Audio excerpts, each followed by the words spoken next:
Muy bien, es un placer acompañarles en esta mañana. Normalmente lo primero que pido que hagan es abrir sus Biblias, pero esta vez no les digo dónde, así que no tienen que abrirlas todavía, ¿verdad? Pero vamos a imaginar que tu tarea es preparar un sermón evangelístico y como buen bautista será de 3 puntos.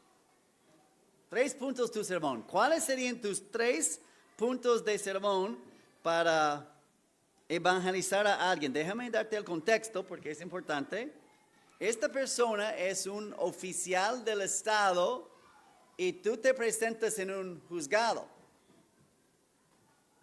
Y ya vieron tu caso y estás ahí como que más o menos haciendo tiempo, pero de repente te habla y tú dices, yo no voy a estar ahí nada más hablando con el oficial corrupto, le digo con el Señor. Voy a predicarle el evangelio, ya preparé mi sermón, tengo mi sermón evangelístico de 3 puntos. ¿Cuáles serían tus 3 puntos? Pregunto así porque esto sí le pasó al apóstol Pablo y su primer punto para mí tiene mucho sentido, su tercer punto tiene bastante sentido, pero su segundo punto es algo muy inesperado. Yo no pensaba que él metería eso como que un punto central en el sermón evangelístico. Y ahora sí les invito a abrir sus Biblias conmigo en Hechos capítulo 24. Hechos 24.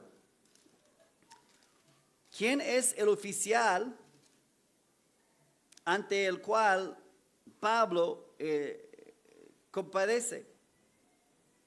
Es Félix.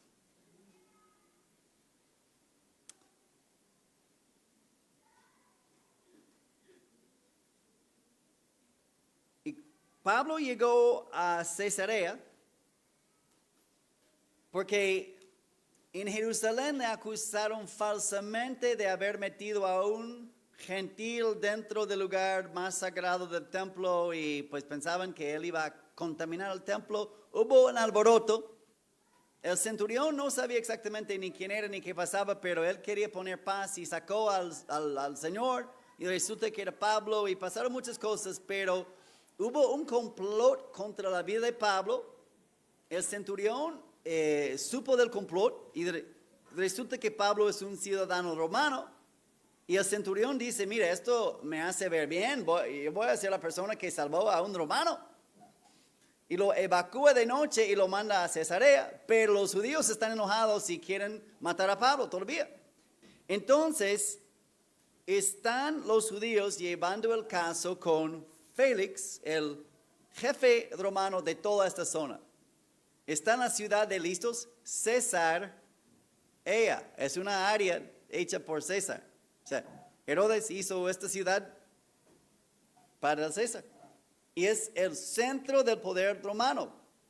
En los tiempos de Jesús, Pilato vivía allá y venía a Jerusalén solo en ocasiones. Entonces, Pablo está delante del oficial romano más importante de toda la zona. Y el oficial ya sabe que es un pretexto, ya sabe que no hizo nada. Pero los judíos sí quieren matarlo y tú eres gobernador de los judíos y tú quieres caerles bien. Entonces lo que Félix hace es que lo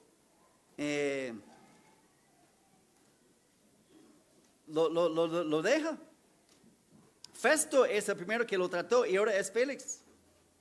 Y entonces en versículo 24, bueno, comenzamos en versículo 23. Mandó al centurión que se le custodiase a Pablo, pero que se le concediese alguna libertad y que no impidiese a ninguno de los suyos venir, servirle o venir a él. Entonces lo tenemos amarrado, encarcelado, pero suéltalo tantito, dejen a sus amigos visitarles. Obviamente tienen una enfermedad, deja que se atienda. O sea, como que él no es una amenaza, lo vamos a mantener aquí, lo vamos a controlar, pero medio trátalo bien, no hay ningún peligro. Pero versículo 24. Algunos días después, viniendo Félix con Drusila, su mujer, que era judía, llamó a Pablo y le oyó acerca de la fe en Jesucristo. Vamos a escuchar acerca de la fe en Jesucristo. Pero al disertar Pablo acerca de, primer punto del sermón evangelístico, la justicia. Y este es el punto que yo no esperaba, el dominio propio. O sea, tú vas a predicar sobre el dominio propio en tu sermón evangelístico, tú vas a tocar temas muy claves. Oye, comes de más. Oye, te levantas tarde. Oye, eres un desorden. Dominio propio. Y el tercer punto es el juicio venidero. Justicia, dominio propio, juicio venidero. Félix se espantó y dijo, pues, ahora vete. Pero cuando tenga oportunidad te llamaré. Pues claro, versículo 26 quería un soborno. Y 27 lo dejó ahí 2 años, encarcelados. Pero Pablo no dudó cuando predicó el evangelio a su juez Festo, tocar el tema de la justicia, el dominio propio y el juicio final. Ahora, ¿por qué la justicia? La justicia porque hay un Dios justo y no somos justos. La justicia es hacer las cosas bien en cuanto a Dios y su orden. El dominio propio es controlarte a ti mismo en cuanto a tus propias pasiones internas. La justicia tiene que ver con Dios y con los demás en tu alrededor, pero el dominio propio es lo que tú haces en privado y lo que tú no haces para honrar a Dios. Y tú serás juzgado, tercer punto del sermón de Pablo, tú serás juzgado porque en cuanto a Dios y el prójimo no has cumplido con la justicia que Dios requiere, y en cuanto a las cosas que tú mismo sabes que debes hacer o no debes hacer, tampoco cumples, no tienes el dominio propio. Entonces, la justicia y el dominio propio sirven como agentes de la ley a condenarnos, y el juicio venidero es lo que debe motivarnos a nosotros a buscar el evangelio.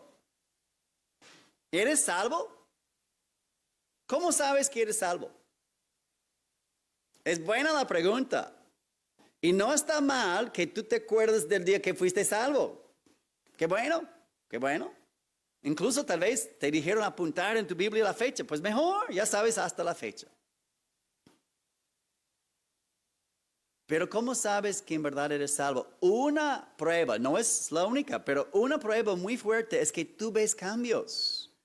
El ángel que anunció a José que el niño que iba a nacer de María es el Salvador, dijo, ponle Jesús, ponle Yeshua, ponle Jehová salva, porque Él salvará a su pueblo ¿de qué? No dice de su pecado, esto es cierto, somos salvos del pecado, pero dijo al ángel, Él los salvará de sus pecados. La semana pasada vimos orgullo, hoy dominio propio, falta de dominio propio. Tú puedes tener confianza que eres salvo porque tú ves que Dios te está salvando de tus pecados. Y ya no eres tan orgulloso y ya hay más dominio propio en tu vida. El Espíritu Santo está produciendo su fruto en ti y tú sabes que eres salvo porque Dios te está salvando de tus pecados. Ya te salvó del pecado. Muy bien. Y ahora te está salvando de los pecados. Pues muy bien. Y porque el evangelio transforma vidas, tú debes luchar para tener dominio propio. Tú debes luchar para tener dominio propio. ¿Qué es dominio propio? La verdad no viene mucho en la Biblia. O sea, esta palabra, hay 3 palabras distintas y luego sinónimos que no vamos a estar viendo. Pero les invito a abrir sus Biblias en 1 Corintios 9. 1 Corintios 9. En esta carta, Pablo escribe a esa iglesia que fundó en su segundo viaje misionero. Y Corinto es la ciudad rival con Atenas en cuanto a cuál es la ciudad más filósofa, más culta de Grecia. Estamos en Atenas, estamos en Corinto. Y Corinto está en un istmo. Es como península, pero es más reducida la tierra, entonces ya no es península, es istmo. ¿Okay? Y en Grecia tienen muchos juegos con cierta frecuencia. Por ejemplo, hay una ciudad famosa que se llama Olympus, que tiene juegos olímpicos. ¿Okay? En Corinto tienen juegos, pero se llaman los juegos istmicos.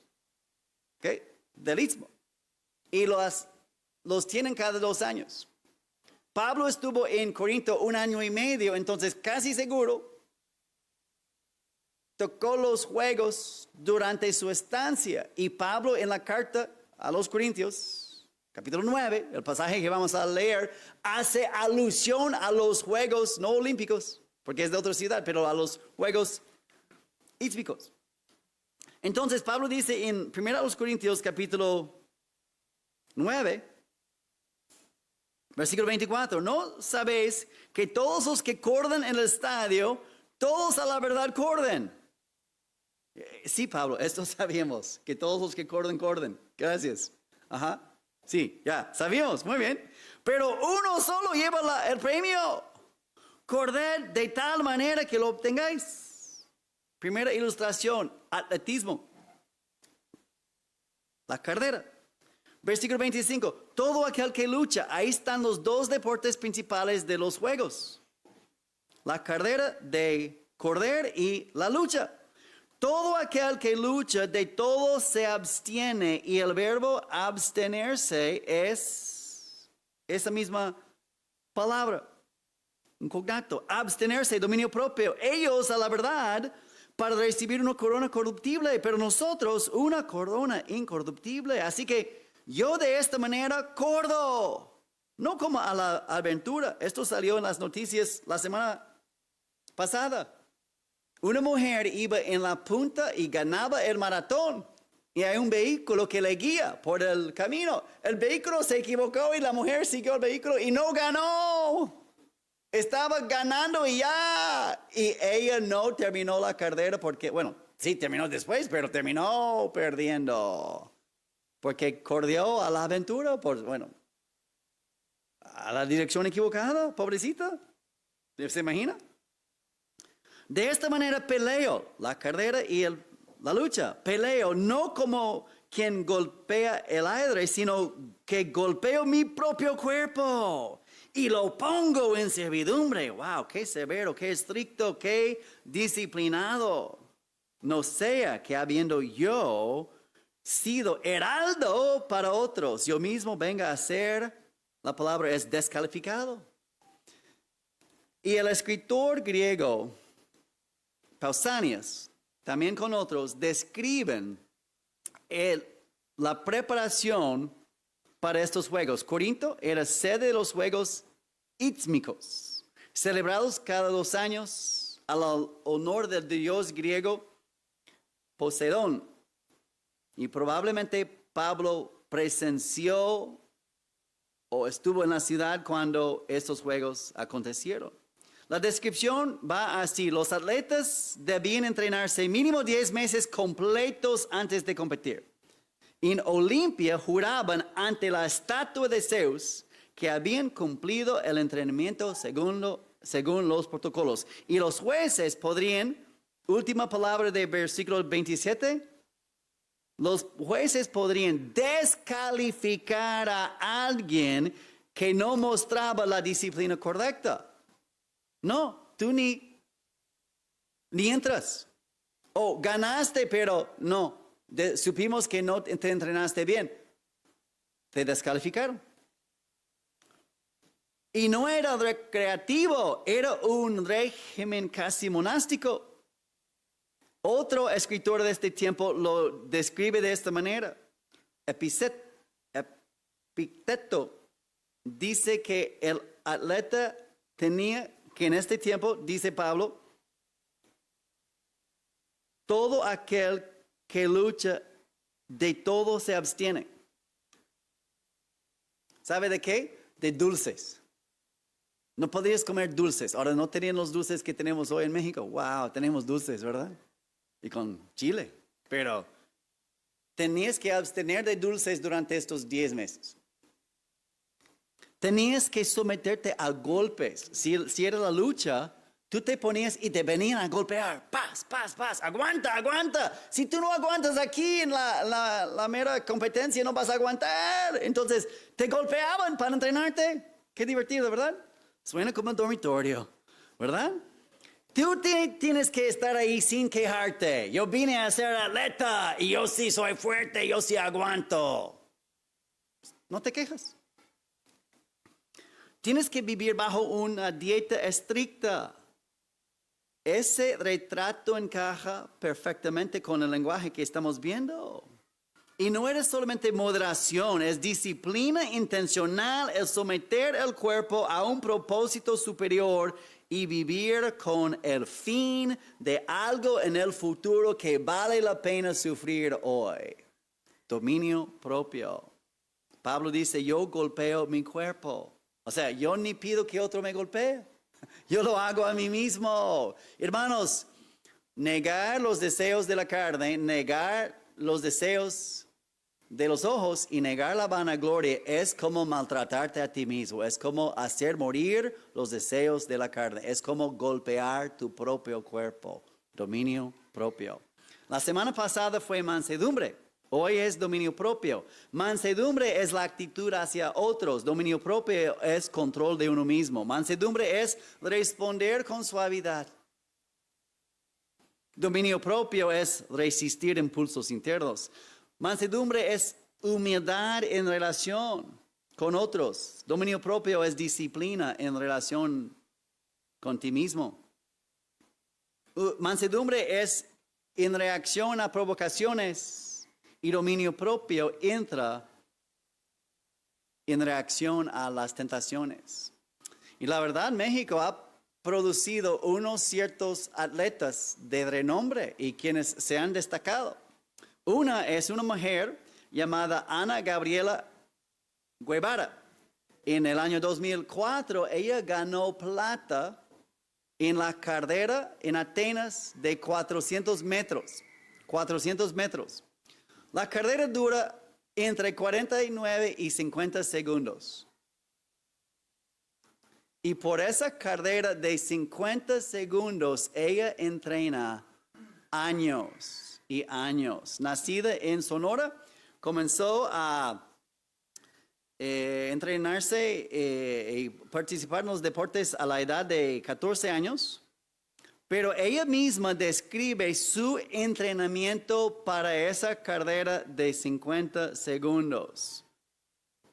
Cada semana, 2 días a la semana, se dedica a la velocidad. Series cortas de 60, 80 y 120 metros. Salidas explosivas desde bloques. Recuperación larga, 3-5 minutos. Enfoque técnico, frecuencia, amplitud de zancada.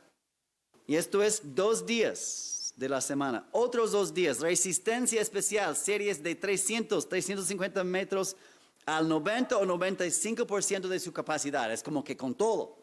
Y luego repeticiones de 200 más 200 con recuperación con el objetivo final de tener una tolerancia al ácido láctico, la quemazón al final de los 400. Lo que pasa es que tu cuerpo en estos 40 segundos, como está haciendo con tanta velocidad, comienza a producir mucho ácido láctico y duele y ya no quieres. Entonces tú entrenas a tu cuerpo a aguantar el dolor del ácido que tu mismo cuerpo está sacando, como con una defensa. Entonces esto hacía 2 días.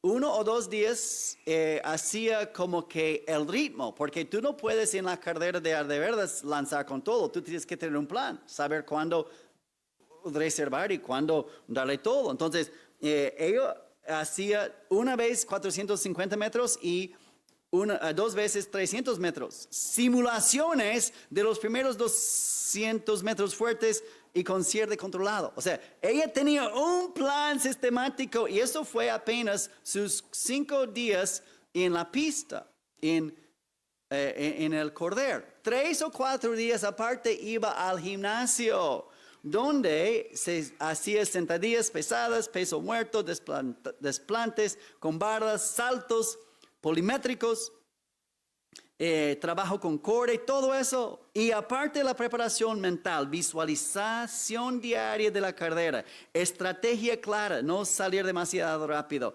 Y ella llegó a su punto máximo, desafortunadamente, en el año 2003. Los Juegos Olímpicos fueron 2004. Ella quedó campeona mundial, número 1 en 2003. En 2004 ya era una vieja de 27 y ya no tenía la juventud que antes y ganó apenas la plata. Pobrecita, ¿se imagina?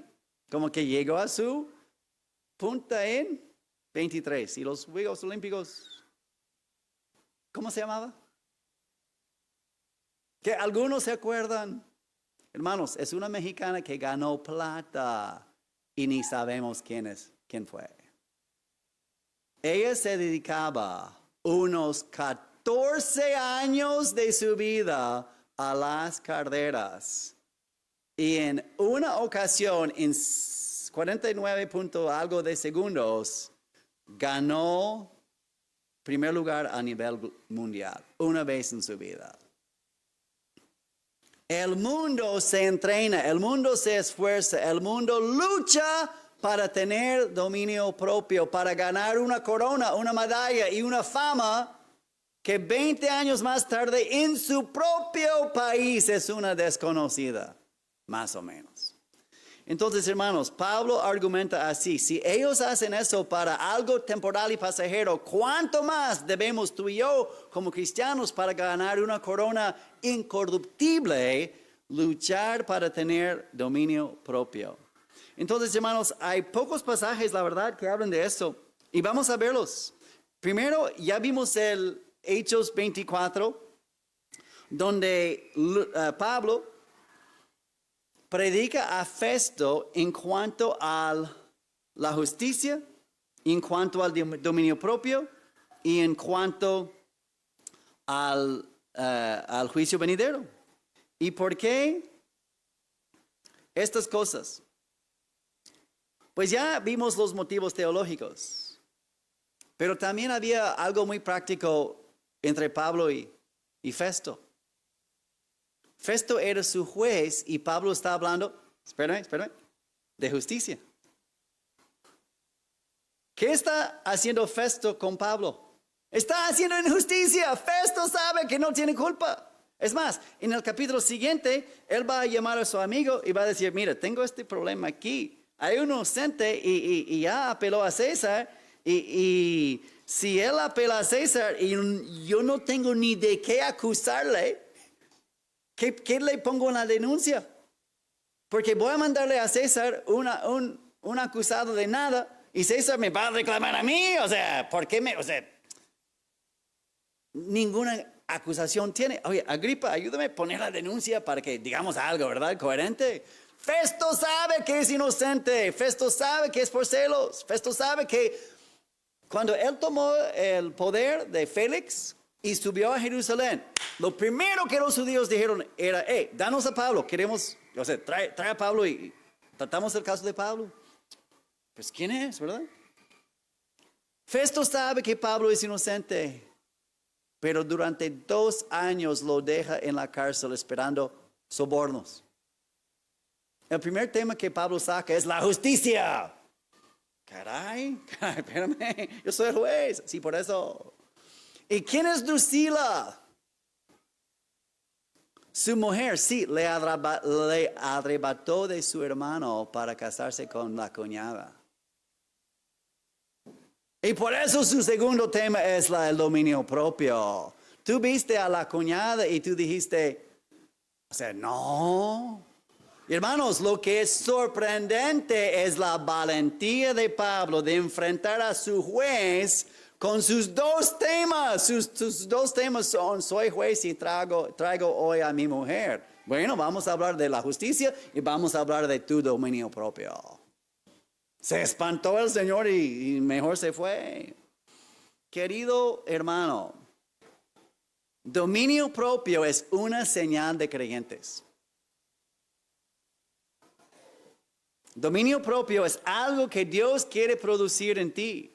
El Evangelio transforma vidas y porque el Evangelio transforma vidas, tú debes luchar pues para todo el fruto del Espíritu Santo, pero debes luchar para tener dominio propio. ¿Qué es dominio propio?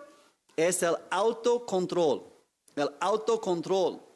Pero lo que vemos en el pasaje que leímos juntos, en Gálatas capítulo 5, el autocontrol tiene una causa y tiene un control más al fondo. Ahora sí les pido regresar conmigo a Gálatas capítulo 5. Gálatas 5. Y todavía es Pablo usando esa palabra otra vez. Porque los filósofos griegos, en particular Aristóteles, habló mucho de esa palabra. Un varón, un hombre de carácter, es alguien que pueda controlar sus propios deseos. Es alguien que tiene dominio propio. Esto decían los filósofos griegos. Y el mandatario romano Festo se siente señalado porque él sabe que él no tiene dominio propio. Pero lo que Pablo revela en Gálatas capítulo 5, versículos 22 en adelante, es que es Dios quien produce eso en ti. Cualquier griego, cualquier romano te diría, oye, lucha para organizar tu vida. Oye, lucha para levantarte a tiempo. Oye, haz ejercicio. O sea, come bien. Duerme a tiempo. No te esclavices con los vicios. Cualquier griego o romano diría eso, pero el Evangelio trae mejores noticias. Y las buenas nuevas son que Dios produce esto en ti. Versículo 22 dice, el fruto del Espíritu es, y luego la lista, amor, gozo, paz, paciencia, benignidad, bondad, fe, mansedumbre y templanza. Ahí está la palabra dominio propio. Dominio propio es templanza, es el autocontrol. Pero el autocontrol, si el mundo te ve a ti y tú tienes dominio propio, es porque el Evangelio transformó tu vida. El Espíritu Santo quiere producir en ti el dominio propio. ¿Qué es dominio propio? Hechos 24 es una evidencia de ser creyente. Gálatas 5 es algo que Dios produce en ti. 1 Corintios 9 es algo para el cual debes luchar. Ahora, vayan conmigo a 2 de Pedro, capítulo 1. Porque no solamente Pablo habla de este término, en su segunda carta Pedro también tiene esto, curiosamente, en un contexto muy similar a Gálatas 5. Gálatas 5 es una lista de aspectos del fruto del Espíritu Santo. ¿Qué produce el Espíritu Santo en ti? Semejanza a Cristo. El Espíritu Santo te convierte en alguien como Jesús de Nazaret. Y tú puedes decir, pues amor, pues benignidad, pues dominio propio. Ok, sí, es lo que el Espíritu Santo hace. Entonces hay una lista de cualidades en Gálatas 5 que Dios produce.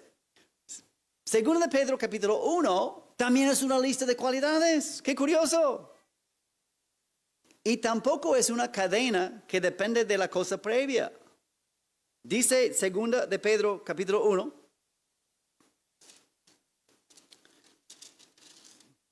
Versículo 3. Como todas las cosas que pertenecen a la vida y la piedad nos han sido dadas por su divino poder, mediante el conocimiento de aquel que nos llamó por su gloria y excelencia, por medio de las cuales nos ha dado preciosas y grandísimas promesas, para que por ellas llegases a ser participantes de la naturaleza divina, habiendo huido de la corrupción que hay en el mundo a causa de la concupiscencia. Vosotros también, poniendo toda diligencia. Y esta idea de poner diligencia es el énfasis de esta sección. Versículo 15 dice, yo también procuraré con diligencia. Y es el mismo verbo. En el español mexicano cotidiano se dice echarle ganas. Se dice esforzarte. Se dice poner las pilas. Y hermanos, en Gálatas 5 el énfasis es algo que el Espíritu Santo quiere producir en ti. El énfasis de 2 de Pedro es échale ganas, pon las pilas, esfuérzate. Hermanos, los dos pasajes no están en contradicción ni en competencia. Pablo dice, esfuérzate en la gracia. Pero si es gracia, no tengo que esforzarme. No, porque es gracia, tienes que esforzarte. Y nota lo que dice Pedro a continuación. Vosotros también, versículo 5, poniendo toda diligencia por esto mismo, porque tú tienes preciosas promesas, porque todas las cosas que pertenecen a la vida, todas las cosas que pertenecen a la piedad nos han sido dadas. Por eso mismo debes poner toda diligencia. 1:5, añade a tu fe, añadir a vuestra fe virtud, y a la virtud conocimiento, y al conocimiento dominio propio, y al dominio propio paciencia, y a la paciencia piedad, y a la piedad afecto fraternal, y al afecto fraternal amor. Porque si estas cosas están en vosotros y abundan, no os dejarán de estar ociosos ni sin ¿qué? Fruto. En cuanto al conocimiento de nuestro Señor Jesucristo.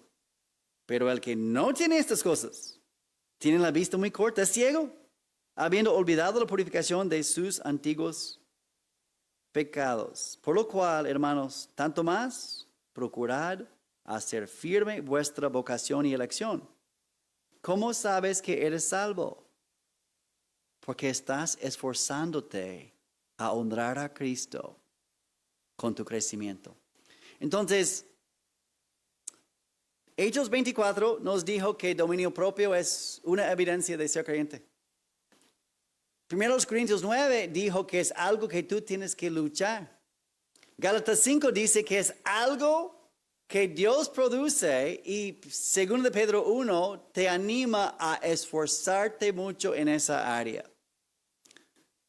Un último versículo falta para que veamos la totalidad de los usos del Nuevo Testamento en estos tres términos griegos. Tito capítulo 1, Tito 1.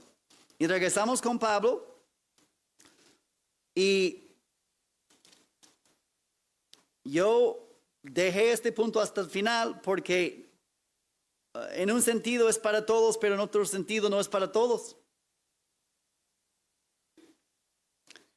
Tito capítulo 1, versículo 5, ya comienza la instrucción personal que Pablo está dando a su compañero, a su amigo, miembro del equipo misionero, en cuanto a su trabajo allá en la isla de Creta. 1:5, por esta causa te dejé en Creta, para que corrigieses lo deficiente y establecieses ancianos en cada ciudad, así como te mandé. ¿Cómo va Tito a saber quién? El que fuere irreprensible, marido de una sola mujer, que tenga hijos creyentes, que no estén acusados de disolución y de rebeldía. Porque es necesario que el obispo sea irreprensible, como administrador de Dios, no soberbio, no iracundo, no dado al vino, no pendenciero, no codicioso de ganancias deshonestas. Características que no. 8 características que sí. Hospedador, amante de lo bueno, sobrio, justo, santo. Y aquí viene la palabra. Dominio propio, dueño de sí mismo, retenedor de la palabra fiel. Entonces, dominio propio también, aunque es para todo creyente, es necesario, es imprescindible, es un requisito para ser un líder en el pueblo de Dios. Hace unos años llegué a una pequeña discusión entre dos alumnos y la hermanita había preguntado al varón qué estudiaba y él dijo teología. Y él dijo, tu teología, tatuado. Recién salvo, recién, como 2 semanas antes de venir a UCLA. Y ahora ya estás estudiando teología. Recién salvo y tatuado. Y ella, tu teología. Y él, sí. ¿Y tú qué estudias? Pedagogía. Y voy a abrir una buena escuela donde no dejan a alumnos como tú entrar. Es lo que dijo ella. Y justo en esto llego yo. Y dice, hermano, ¿tú crees que él tiene el perfil de un pastor? Yo no sabía la práctica. Yo le digo, joven, volteate. Y digo, sí, ya le sale la panza tantito. Yo creo que él podría tener el perfil de un pastor. ¿Por qué? Hay un dicho en México, ¿eh? Pastor sin panza. ¿Por qué? Si tu pueblo no le da de comer, espérame. Es curioso porque Tito 1:8 dice que dominio propio es un requisito para ser líder en el pueblo de Dios. Ya lo pisé, ¿no? Ya lo pisé. ¿Qué dijo Pablo a Festo? Señor, justicia, dominio propio. Señora. Hermanos, dominio propio es obligatorio para ser un líder reconocido en el pueblo de Dios. Ah, caray. Tenemos permiso de hablar de muchos pecados, pero este no. Comer en exceso, aunque ya estás satisfecho. Hablar sin pensar, diciendo palabras hirientes en un momento de enojo. Explosiones de ira, perdiendo el control de tus emociones en momentos de discusiones. Consumir alcohol en exceso, perder el juicio. Procrastinar constantemente cediendo al deseo de comodidad en lugar de cumplir con mis responsabilidades.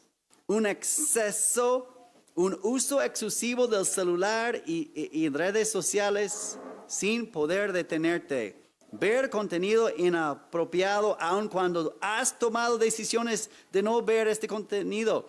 Interrumpir a otros constantemente, incapaz de callar tu boca y dejar que otros hablen. Dormir en exceso por pereza, ignorando deberes importantes. Ya duele, ¿verdad? La gran ironía es que hoy en la mañana pasé por un buen joven. No doy detalles, algunos están enterados. Y tengo que ir temprano por él y llevarlo a la escuela. Y me mandó un mensaje en la noche, hermano, si pasas por mí mañana. Era muy tarde cuando me mandó el mensaje. Ya estaba yo dormido y el teléfono en el módulo de avión. Yo le dije ayer que pasaba por él. Pero él me mandó mensaje y no respondí. A las 6 de la mañana le mandé mensaje yo diciendo ya voy por ti. Y a las 6:15 estoy afuera de su casa, marcando WhatsApp, marcando teléfono. Bardandal, en la calle gritando su nombre. No digo cuál es. Marco a su mamá. Su mamá está en el hospital con su papá. Su mamá le está marque. Y me dice, no hermano, no sale. A las 7:30, ay hermano, ¿sabes qué? Aquel joven no fue a la escuela hoy. Y me toca predicar dominio propio en la capilla. Dije, no puede ser.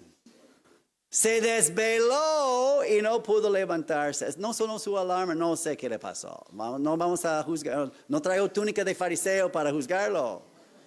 Pero lo que sí sé es que es demasiado común. ¿Llega esta clase a tiempo? Quiero ir a ver tu cama ahora. ¿Cómo está tu cama? ¿Cómo está? Estoy hablando en serio, hermanos. Dominio propio. El Evangelio transforma tu vida. Dios pone orden. El Espíritu Santo quiere ayudarte a tener una vida ordenada.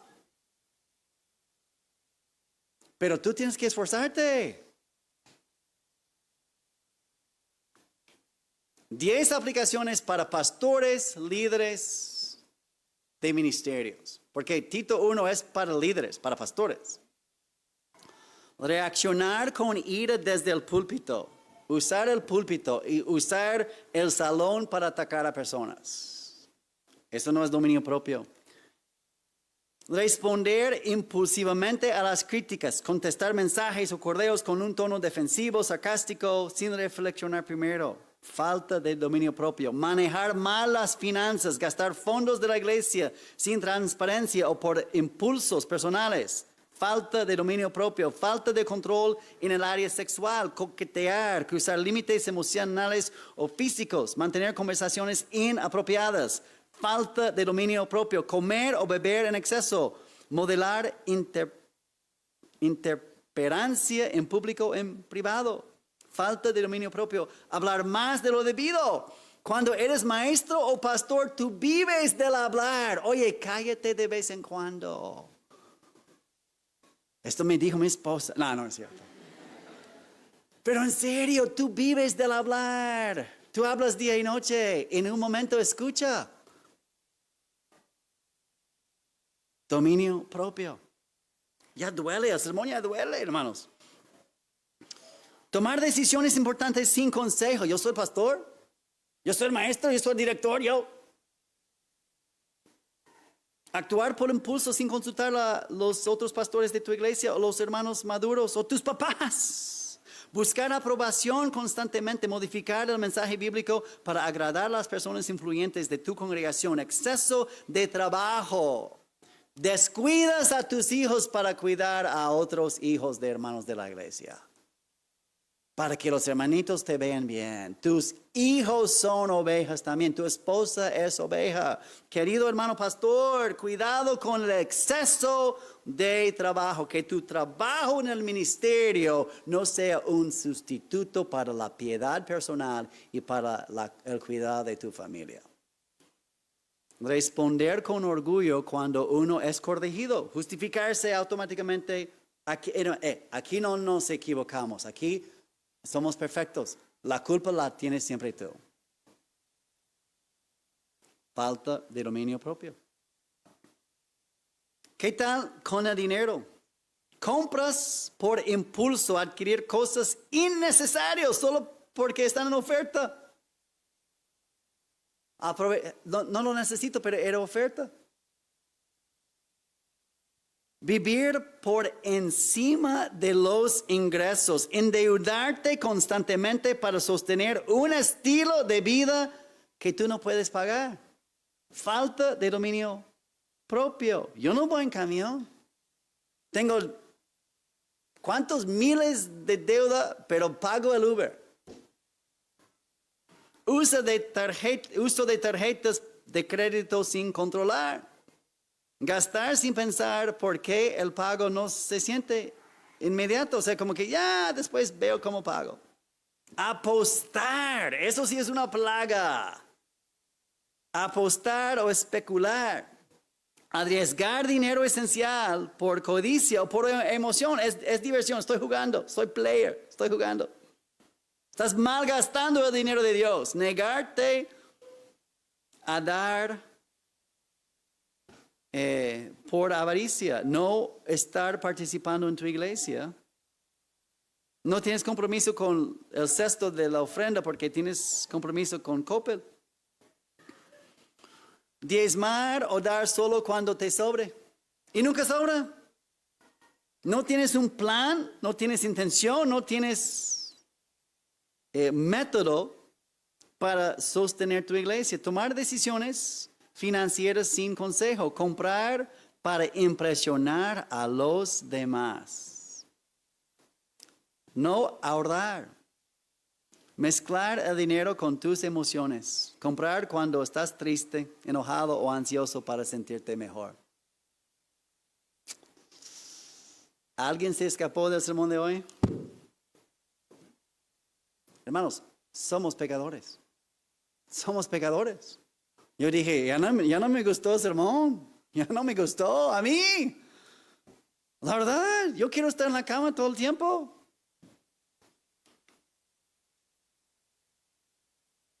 Pero el evangelio es que a pecadores lejos de la justicia. ¿Te acuerdas del sermón de 3 puntos? Justicia, dominio propio, juicio. a pecadores lejos de la justicia de Dios, la que Él requiere. Dios mismo proveyó a un justo. Y al arrepentirte de tus pecados y pedir que Dios te cambie y que ya no seas tan floja ni desordenada, confiando en Él, este Dios justo te declara justo por méritos ajenos y te transforma a ser como tú mismo querías ser. Tú mismo querías ser ordenada, ¿no? Tú mismo querías tener orden en tu vida.